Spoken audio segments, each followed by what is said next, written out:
ఓం సమర్థ సద్గురు సాయినాథాయ నమః. శ్రీ సాయి లీలామృతం అధ్యాయం 10. యోగీశ్వరుడు. శ్రీరాముడు, శ్రీకృష్ణుడు వంటి అవతారాలు దుష్ట శిక్షణ చేస్తాయి. శ్రీ దత్తాత్రేయుడు, శ్రీ దక్షిణామూర్తి అవతారాలు మానవులకు ఆధ్యాత్మిక విద్యనందించి ధర్మాన్ని పోషిస్తారు. సద్గురువులందరూ వీరి రూపాలే. వీరు పూర్ణసిద్ధులుగానే అవతరిస్తారు.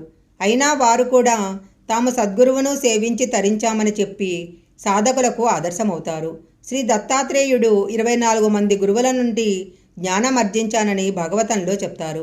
పుట్టగానే ప్రణవముచ్చరించి ఉపనయనం అవగానే వేదాలు వల్లించిన శ్రీ నృసింహ సరస్వతి స్వామి కూడా బాల్యంలోనే తల్లికి తన నోట విశ్వరూపం చూపిన శ్రీకృష్ణునిలాగా సద్గురువును సేవించారు.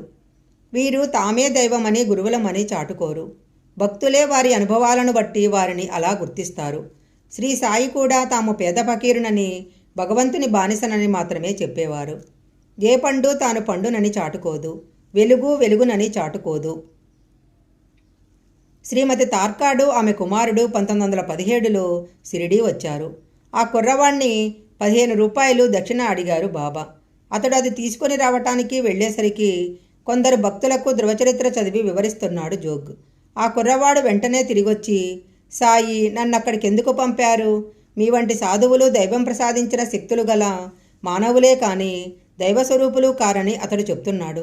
భగవంతుడు తనను నిందించినా కోపించడు కానీ మీలాంటి సాధువులను చులకన చేస్తే సహించడు కదా అన్నాడు.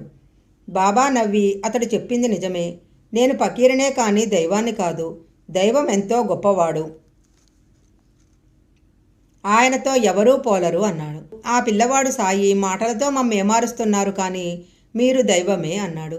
బాబా అతని తల నిమురుతూ, నువ్వు నిత్యము సద్గంధ పారాయణ నామజపము చెయ్యి అన్నారు. కుర్రవాడు, అది మధ్యలో ఆగిపోతే దోషం కాబట్టి చెయ్యను అన్నాడు. సాయి సంతోషంతో అతని తల్లితో, నీ బిడ్డ యొక్క సర్వబాధ్యతలు నావే అని అతని మీద తమ యోగదృష్టిని సాధించారు. నిజమైన గురువు ఎలా వ్యవహరిస్తాడో చూశాము.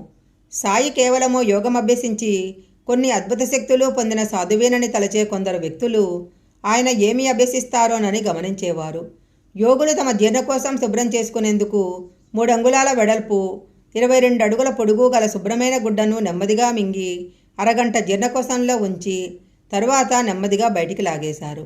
కానీ బాబా చేసిన ఈ దౌతి అద్భుతము. 3 రోజులకొకసారి ఆయన బావి దగ్గరకు వెళ్ళి పేగులు వెడలకక్కి నీటితో కడిగేవారు. తరువాత వాటిని చెట్టుకొమ్మపై ఆరబెట్టి తిరిగి మింగేవారు.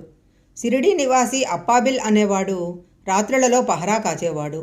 అతడొక రాత్రి మసీదు చేరి అక్కడ బాబా దేహము ముక్కలుగా పడి ఉండటం చూశాడు. ఎవరో దుర్మార్గులు ఆయనను హత్య చేశారని భావించాడు. మొదట ఆ సంగతి మున్సబ్కరణాలతో చెప్దామనుకున్నాడు.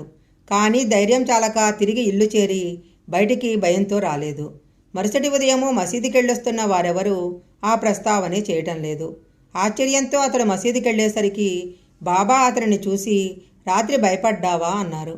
సాయి కండయోగం చేసేవారని తర్వాత అందరికీ తెలిసింది.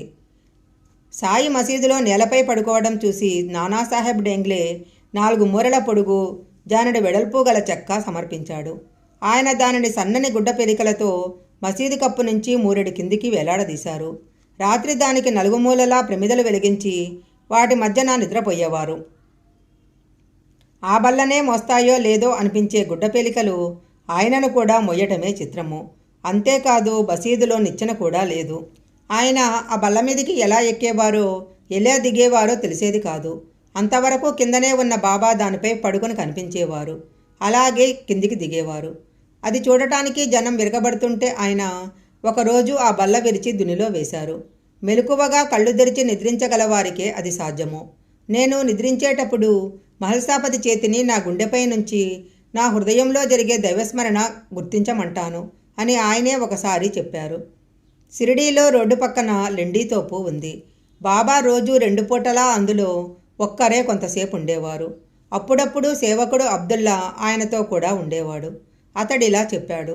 ఆ తోపులో ఒకచోట 2 అడుగుల లోతున ఒక గుంటలో అఖండ దీపం పెట్టారు బాబా. అది ఆరిపోకుండా పైనొక రేకు, చుట్టూ సుమారు 20 తెరలు ఉండేవి. నేను ఆ దీపాన్ని కనిపెట్టుకుని ఉండేవాణ్ణి. సాయి దాని దగ్గర కూర్చునేవారు. ఆయన కూర్చున్న చోటు నుంచి ఆ దీపం కనిపించేది కాదు. ఆయన దగ్గరే 2 బకెట్లతో నీరు పెట్టేవాణ్ణి. ఆయన ఆ నీరు అన్ని వైపులకు చల్లి ఒక్కొక్క దిక్కుగా కొన్ని అడుగులు నడిచి అడు తదేకంగా చూసేవారు. అప్పుడు ఆయన మంత్రం ఏదైనా చదివేవారేమో తెలియదు. అలాగే ఊరికి ఉత్తరాన ఒక బావి అంచు మీద ఆయన ఒక్కొక్కప్పుడు గంటల తరబడి కూర్చునేవారు. ఆ పక్కనే 5 అడుగుల లోతు గొయ్యి ఆయనే తవ్వారు. అందులో నిలబడి ఆయన చాలాసేపు ఏమో చేసేవారు, కానీ అది ఎవరూ గమనించలేకపోయారు.